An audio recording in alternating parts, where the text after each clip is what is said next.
எல்லோருக்கும் நமஸ்காரம். இப்போது 5 இது பார்த்துட்டோம். இப்போ வந்து பார்த்திங்கன்னா அடுத்த ஒரு இது பார்ப்போம். பெரும்பாலுமாக பார்த்திங்கன்னா மக்கள் எல்லாருமே ஒரு துறவறம் போகிறவங்கள ஒரு சாமியாராக போயிட்டாங்க அப்படின்றவங்கள வந்து பார்த்திங்கன்னா ரொம்ப ஒரு உயர்வான ஒரு மதிப்பான ஒரு இடத்துல வச்சுருப்பாங்க. அவங்கள கையெடுத்து வணங்குவாங்க. அப்படிப்பட்ட ஒரு செயல்முறை நம்ம எல்லாருமே பார்க்குறோம். அப்போது துறவறம் போனவங்கள நம்ம எல்லோரும் மதிக்கிறோம். அப்போது நம்ம என்ன இதில் ஒரு கேள்வி உள்ளுக்குள்ளே வருது அப்படின்னா, துறவரம் நம்ம எல்லா மக்களும் பார்த்திங்கன்னா பொதுவாக ஒரு 800 கோடி பேர் இந்த பூமியில் வாழ்கிறோம். 800 கோடி பேர் வாழும் போது துறவரம் போனவங்களை மிச்சம் எல்லாரும் வணங்குறாங்க, ஒரு மதிக்கிறாங்க. அப்பேற்பட்ட சூழ்நிலை தான் இங்கே நிலவுது.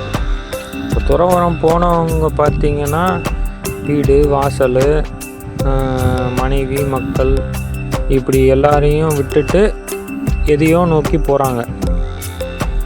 அதுவே மிச்ச மக்கள் எல்லாருமே பார்த்திங்கன்னா நம்மளோட சம்பாத்தியத்துக்காகவும் ஒரு வாழ்க்கையோட மேம்பாட்டுக்காகவும் அப்புறம் மனைவி மக்கள் அவங்களுக்கு தேவையான செய்யக்கூடிய கடமைகளுக்காகவும் நம்ம பின்னாடி ஓடிக்கிட்டே இருக்கோம்.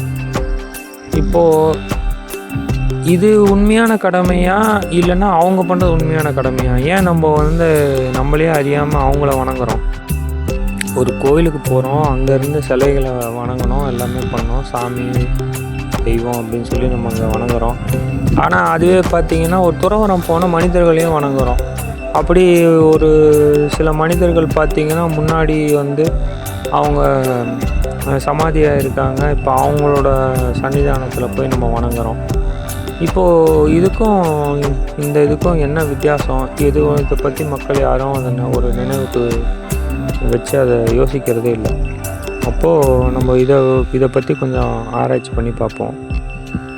துறவரம் போனவங்க வீடு வாசல், தன்னோட சொத்து பத்து, ஆஸ்திகள், அந்தஸ்துகள், மதிப்பு, மரியாதை எல்லாத்தையும் உதறி தள்ளிட்டு குடும்பம், மனைவி, மக்கள், உற்றார் உறவினர் இது எல்லாத்தையுமே விட்டுட்டு இறைவன் தான் வேணும்னு போயிட்டாங்க.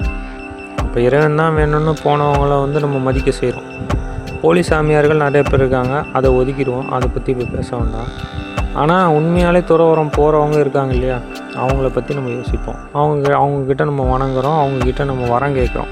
எனக்கு இது வேணும், அது வேணும், எனக்கு கல்யாணம் ஆகணும், எனக்கு வேலை கிடைக்கணும், வீடு கட்டணும், நம்ம மக்கள் நல்லா இருக்கணும், அவங்களுக்கு எல்லாருக்கும் நல்ல வாழ்க்கை அமையணும் அப்படின்னு சொல்லி நம்ம அவங்கக்கிட்ட வரம் கேட்குறோம்.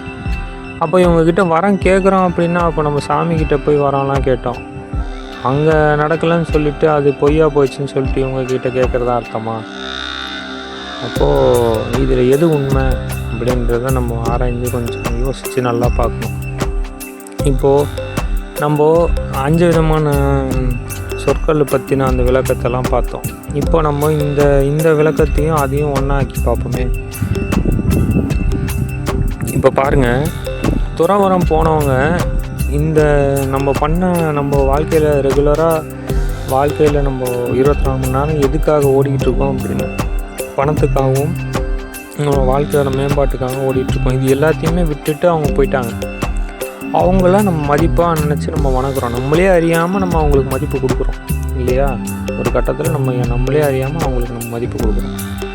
அப்போ அவங்க எதை கை கொண்டிருந்தால் நம்ம வந்து இதை எல்லாத்தையும் நம்ம தூக்கி போட்டுட்டு அவங்கள ஒரு மதிப்பு கொடுப்போம். எவ்வளோ பெரிய பணக்காரனாக இருந்தாலும் ஒரு சாமியாரை பார்த்தா வணங்குறான், கை கூப்பி வணங்குறான். அப்போ அவனோட ஈகோ, அந்தஸ்து இதெல்லாம், அதுவே அவங்க கம்பெனியோட மேனேஜர் போனான்னா அவனை கையெடுத்து வணங்க சொன்னால் வணங்குவானா? ஒரு ஓனர் இருக்கான், ஒரு பிஸ்னஸ் ஓனரு, ஒரு பெரிய பணக்காரன், அவன் வந்து அவனோட கீழே வேலை செய்கிற அவனுக்கு அடுத்தாப்பில் இருக்க ஒரு மேனேஜரோ ஒரு ஜிஎம்மோ யாரோ ஒருத்தன் இருக்கான். அவனை வந்து நிற்க வச்சுட்டு நீ அவனை கையெடுத்து வணங்குவானா? மாட்டான். அவனோட அந்தஸ்து தடுக்குது. ஆனால் எதுவுமே இல்லாத ஒருத்தரை போயிட்டு வணங்க சொன்னால் வணங்குறான். அவர் கையில் எதுவுமே இல்லைன்னு தான் நல்லா தெரியுது, அப்புறம் ஏன் போய் அவரை வணங்குறாங்க அப்படின்னு பார்த்தா, அப்போ அவர்கிட்ட என்னமோ ஒன்று இருக்குது, அதனால தான் இவன் போய் வணங்குறான். அப்போ அவர் என்னத்தை கை கொண்டார்? எதை வந்து அவர் கைவசப்படுத்தினார் அப்படின்றத நம்ம யோசித்து பார்க்கணும். அப்போது இந்த 5 விதமான சொற்கள் பார்த்திங்கன்னா அப்போது ஒரு இறைவனை கைவசம் வச்சுருக்கிறாருன்றதான் நல்லா தெரியுது. இறைவனை அவரோட கைவசப்படுத்தியிருக்கிறார். இவர் இறைவன் தேடி இறைவனோட கைவசமாக இவர் ஆயிட்டார். அப்படி தான் சொல்லணும். இறைவனை அவர் கைவசப்படுத்திட்டாருன்னு சொல்கிறதோட இறைவன் வசமாக இவர் ஆயிட்டார். அதனால் நமக்கும் நம்மளும் அதே மாதிரி ஒரு இதை வந்து செய்யறதுக்கு உண்டான வழி நம்ம அவங்கக்கிட்ட கிடைக்கும்ன்றோ, இல்லைன்னா அவங்க மூலிமா நமக்கு இறைவன் நம்ம மேலே காட்டுற அன்பு அதிகமாகும் என்றோ, இந்த மாதிரி ஒரு இதனால் நம்ம அவங்கள வணங்குறோம். இப்போ இது நல்லா திட்டவட்டமாக தெரிஞ்சு போச்சு. இப்போது அவங்க எப்படி அதை கை கொண்டாங்கன்னு பார்த்தீங்கன்னா, இந்த விஷயத்தினால தான். இந்த நினைவுன்றதை இறைவன்கிட்ட போய் எப்படி கலந்தாங்க அப்படின்றது தான் அதோட தாற்பயம். ஸோ அப்போது அவங்க பார்த்திங்கன்னா எல்லோரும் மெடிடேஷனில் உட்காந்துருப்பாங்க, ஒரு தியான நிலைன்னு சொல்லுவாங்க, தவம்னு சொல்லுவாங்க.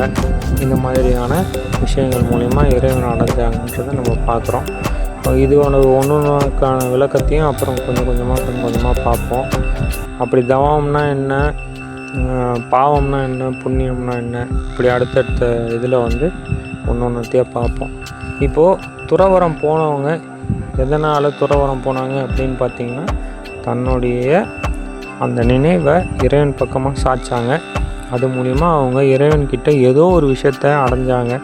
அந்த விஷயம் என்னன்றதையும் நம்ம அடுத்தடுத்த இதில் பார்ப்போம். நமஸ்காரம்.